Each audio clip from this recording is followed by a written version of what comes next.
श्रीमद् भागवत महापुराण अष्टम स्कंद 24वां अध्याय भगवान के मत्स्य अवतार की कथा। राजा परीक्षित ने पूछा, भगवान के कर्म बड़े अद्भुत है। उन्होंने एक बार अपनी योग माया से मत्स्य अवतार धारण करके बड़ी सुंदर लीला की थी। मैं उनके उसी आदि अवतार की कथा सुनना चाहता हूँ। भगवान मत्स्य योनि एक तो यों ही लोक निंदित है, दूसरे तमोगुणी और असह्य परतंत्रता से युक्त भी है। सर्वशक्तिमान होने पर भी भगवान ने कर्म बंधन में बंधे हुए जीव की तरह यह मत्स्य का रूप क्यों धारण किया? भगवान महात्माओं के कीर्तनीय भगवान का चरित्र समस्त प्राणियों को सुख देने वाला है। आप कृपा करके उनकी वह सब लीला हमारे सामने पूर्ण रूप से वर्णन कीजिए। सूत जी कहते हैं, शौनक आदि ऋषियों, जब राजा परीक्षित ने भगवान श्री सुखदेव जी से यह प्रश्न किया, तब उन्होंने विष्णु भगवान का वह चरित्र जो उन्होंने मत्स्य अवतार धारण करके किया था वर्णन किया। श्री सुखदेव जी कहते हैं, परीक्षित, यों तो भगवान सबके एकमात्र प्रभु है, फिर भी वे गौ, ब्राह्मण, देवता, साधु, वेद, धर्म और अर्थ की रक्षा के लिए शरीर धारण किया करते हैं। वे सर्वशक्तिमान प्रभु वायु की तरह नीचे ऊंचे, छोटे बड़े सभी प्राणियों में अंतर्यामी रूप से लीला करते रहते हैं, परंतु उन प्राणियों के बुद्धिगत गुणों से वे छोटे बड़े या ऊंचे नीचे नहीं हो जाते, क्योंकि वे वास्तव में समस्त प्राकृत गुणों से रहित निर्गुण है। परीक्षित, पिछले कल्प के अंत में ब्रह्मा जी के सो जाने के कारण ब्राह्म नामक नैमित्तिक प्रलय हुआ था। उस समय भूरलोक आदि सारे लोक समुद्र में डूब गए थे। प्रलय काल आ जाने के कारण ब्रह्मा जी को नींद आ रही थी। वे सोना चाहते थे। उसी समय वेद उनके मुख से निकल पड़े और उनके पास ही रहने वाले हयग्रीव नामक बलि दैत्य ने उन्हें योग बल से चुरा लिया। सर्वशक्तिमान भगवान श्री हरि ने दानवराज हयग्रीव की यह चेष्टा जान ली, इसलिए उन्होंने मत्स्य अवतार ग्रहण किया। परीक्षित, उस समय सत्यव्रत नाम के एक बड़े उदार एवं भगवत परायण राजर्षि केवल जल पीकर तपस्या कर रहे थे।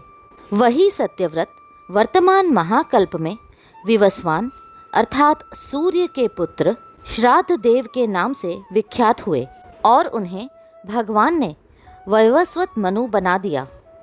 एक दिन वे राजर्षि कृतमाला नदी में जल से तर्पण कर रहे थे।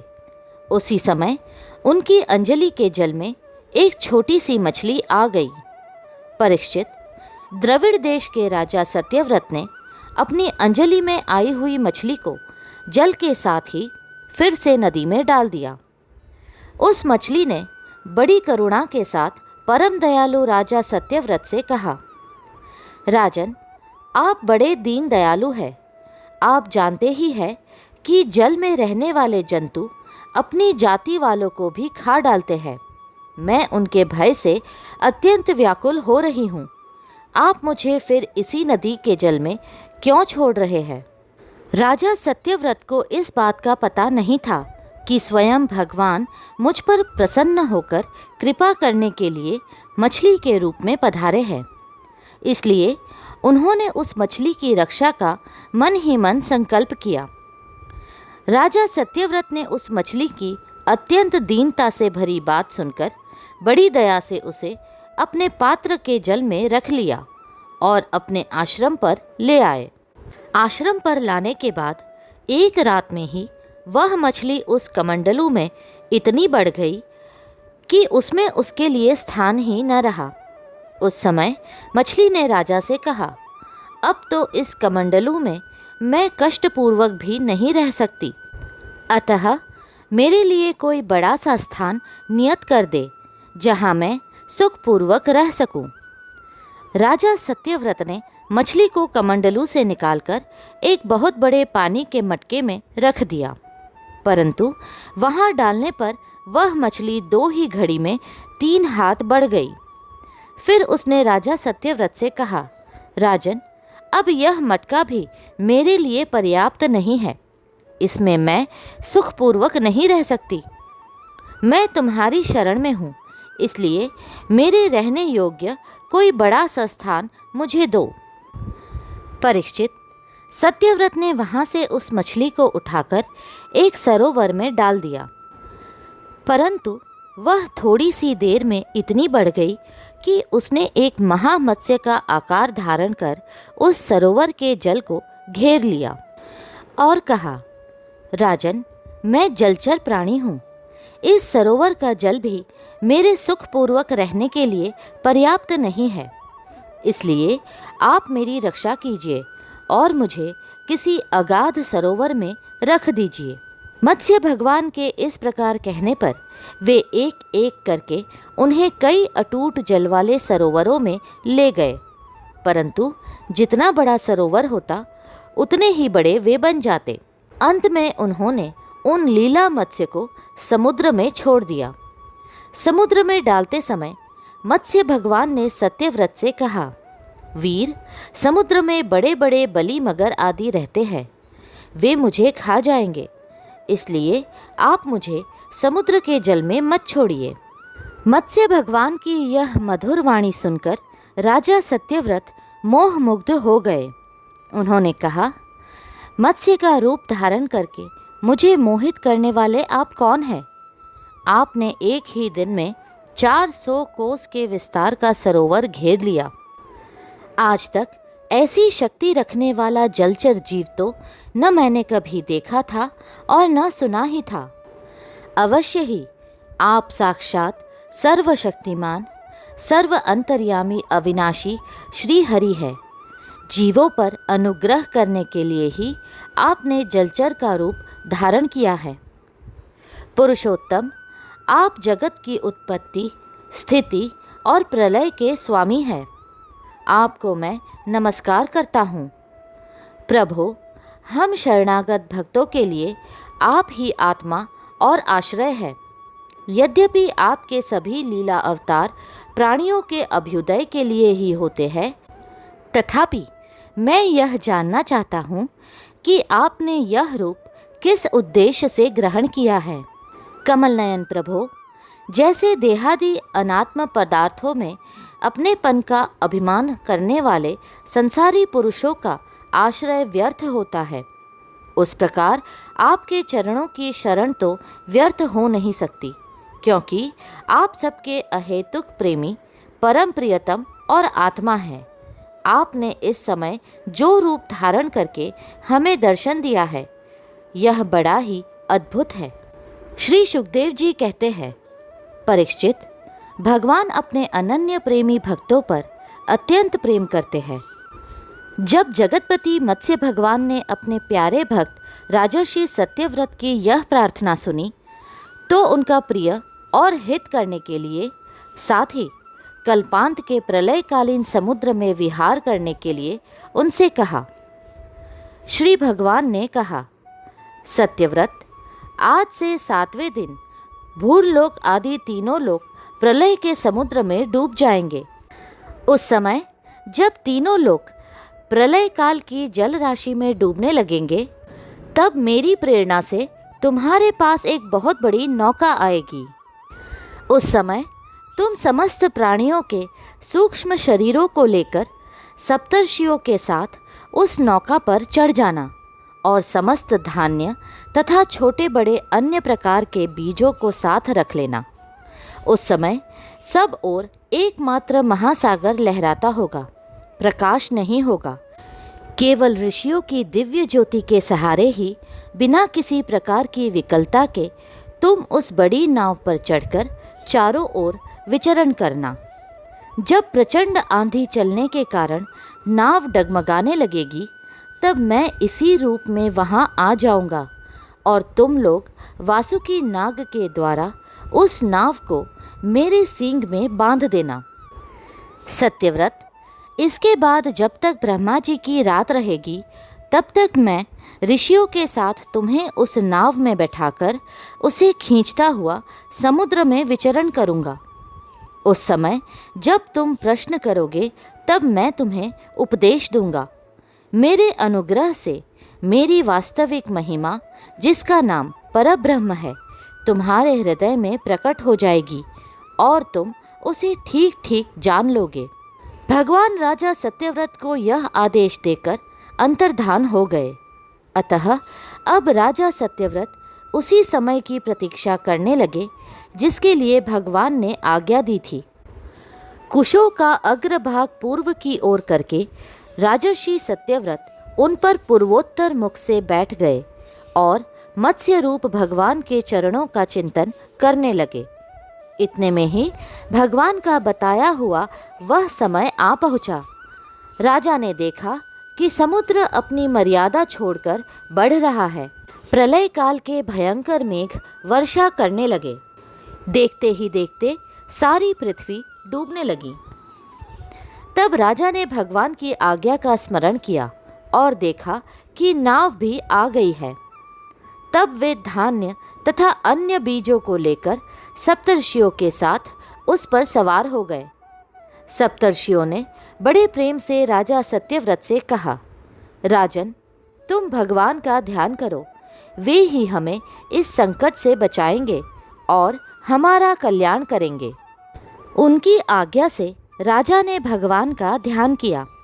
उसी समय उस महान समुद्र में मत्स्य के रूप में भगवान प्रकट हुए। मत्स्य भगवान का शरीर सोने के समान देदीप्यमान था और शरीर का विस्तार था 4 लाख कोस। उनके शरीर में एक बड़ा भारी सींग भी था। भगवान ने पहले जैसी आज्ञा दी थी, उसके अनुसार वह नौका वासुकी नाग के द्वारा भगवान के सींग में बांध दी गई और राजा सत्यव्रत ने प्रसन्न होकर भगवान की स्तुति की। राजा सत्यव्रत ने कहा, प्रभो, संसार के जीवों का आत्मज्ञान अनादि अविद्या से ढक गया है। इसी कारण वे संसार के अनेकानेक क्लेशों के भार से पीड़ित हो रहा है। जब अनायास ही आपके अनुग्रह से वे आपकी शरण में पहुंच जाते हैं, तब आपको प्राप्त कर लेते हैं। इसलिए हमें बंधन से छुड़ाकर वास्तविक मुक्ति देने वाले परम गुरु आप ही है। यह जीव अज्ञानी है, अपने ही कर्मों से बंधा हुआ है। वह सुख की इच्छा से दुखप्रद कर्मों का अनुष्ठान करता है, जिनकी सेवा से उसका यह अज्ञान नष्ट हो जाता है। वे ही मेरे परम गुरु आप मेरे हृदय की गांठ काट दे। जैसे अग्नि में तपाने से सोने चांदी के मल दूर हो जाते हैं और उनका सच्चा स्वरूप निखर आता है, वैसे ही आपकी सेवा से जीव अपने अंतःकरण का अज्ञान रूप मल त्याग देता है और अपने वास्तविक स्वरूप में स्थित हो जाता है। आप सर्वशक्तिमान अविनाशी प्रभु ही हमारे गुरुजनों के भी परम गुरु है। अतः आप ही हमारे भी गुरु बने। जितने भी देवता, गुरु और संसार के दूसरे जीव हैं, वे सब यदि स्वतंत्र रूप से एक साथ मिलकर भी कृपा करें, तो आपकी कृपा के 10,000वें अंश के अंश की भी बराबरी नहीं कर सकते। प्रभो, आप ही सर्वशक्तिमान है। मैं आपकी शरण ग्रहण करता हूँ। जैसे कोई अंधा अंधे को ही अपना पथ प्रदर्शक बना ले, वैसे ही अज्ञानी जीव अज्ञानी को ही अपना गुरु बनाते हैं। आप सूर्य के समान स्वयं प्रकाश और समस्त इंद्रियों के प्रेरक हैं। हम आत्म तत्व के जिज्ञासु आपको ही गुरु के रूप में वर्ण करते हैं। अज्ञानी मनुष्य अज्ञानियों को जिस ज्ञान का उपदेश करता है, वह तो अज्ञान ही है। उसके द्वारा संसार रूप घोर अंधकार की अधिकाधिक प्राप्ति होती है, परंतु आप तो उस अविनाशी और अमोघ ज्ञान का उपदेश करते हैं, जिससे मनुष्य अनायास ही अपने वास्तविक स्वरूप को प्राप्त कर लेता है। आप सारे लोक के सुहृद, प्रियतम, ईश्वर और आत्मा है। गुरु उसके द्वारा प्राप्त होने वाला ज्ञान और अभिष्ट की सिद्धि भी आपका ही स्वरूप है। फिर भी कामनाओं के बंधन में जकड़े जाकर लोग अंधे हो रहे हैं। उन्हें इस बात का पता ही नहीं है कि आप उनके हृदय में ही विराजमान हैं। आप देवताओं के भी आराध्य देव, परम पूजनीय परमेश्वर हैं। मैं आपसे ज्ञान प्राप्त करने के लिए आपकी शरण में आया हूँ। भगवन, आप परमार्थ को प्रकाशित करने वाली अपनी वाणी के द्वारा मेरे हृदय की ग्रंथि काट डालिए और अपने स्वरूप को प्रकाशित कीजिए। श्री सुखदेव जी कहते हैं, परीक्षित, जब राजा सत्यव्रत ने इस प्रकार प्रार्थना की, तब मत्स्य रूपधारी पुरुषोत्तम भगवान ने प्रलय के समुद्र में विहार करते हुए उन्हें आत्म तत्व का उपदेश दिया। भगवान ने राजर्षि सत्यव्रत को अपने स्वरूप के संपूर्ण रहस्य का वर्णन करते हुए ज्ञान, भक्ति और कर्म योग से परिपूर्ण दिव्य पुराण का उपदेश किया, जिसको मत्स्य पुराण कहते हैं। सत्यव्रत ने ऋषियों के साथ नाव में बैठे हुए ही संदेह रहित होकर भगवान के द्वारा उपदिष्ट सनातन ब्रह्म स्वरूप आत्म तत्व का श्रवण किया। इसके बाद जब पिछले प्रलय का अंत हो गया और ब्रह्मा जी की नींद टूटी, तब भगवान ने हयग्रीव असुर को मारकर उससे वेद छीन लिए और ब्रह्मा जी को दे दिए। भगवान की कृपा से राजा सत्यव्रत ज्ञान और विज्ञान से संयुक्त होकर इस कल्प में वैवस्वत मनु हुए। अपनी योग माया से मत्स्य रूप धारण करने वाले भगवान विष्णु और राजर्षि सत्यव्रत का यह संवाद एवं श्रेष्ठ आख्यान सुनकर मनुष्य सब प्रकार के पापों से मुक्त हो जाता है। जो मनुष्य भगवान के इस अवतार का प्रतिदिन कीर्तन करता है, उसके सारे संकल्प सिद्ध हो जाते हैं और उसे परम गति की प्राप्ति होती है। प्रलयकालीन समुद्र में जब ब्रह्मा जी सो गए थे, उनकी सृष्टि शक्ति लुप्त हो चुकी थी। उस समय उनके मुख से निकली हुई श्रुतियों को चुराकर हयग्रीव दैत्य पाताल में ले गया था। भगवान ने उसे मारकर वे श्रुतियाँ ब्रह्मा जी को लौटा दी एवं सत्यव्रत तथा सप्त ऋषियों को ब्रह्म तत्व का उपदेश किया। उन समस्त जगत के परम कारण लीला मत्स्य भगवान को मैं नमस्कार करता हूँ। अगला अध्याय शीघ्र ही साझा होगा। कृपा करके लाइक, सब्सक्राइब और शेयर करें। हरे कृष्णा कृष्णा कृष्णा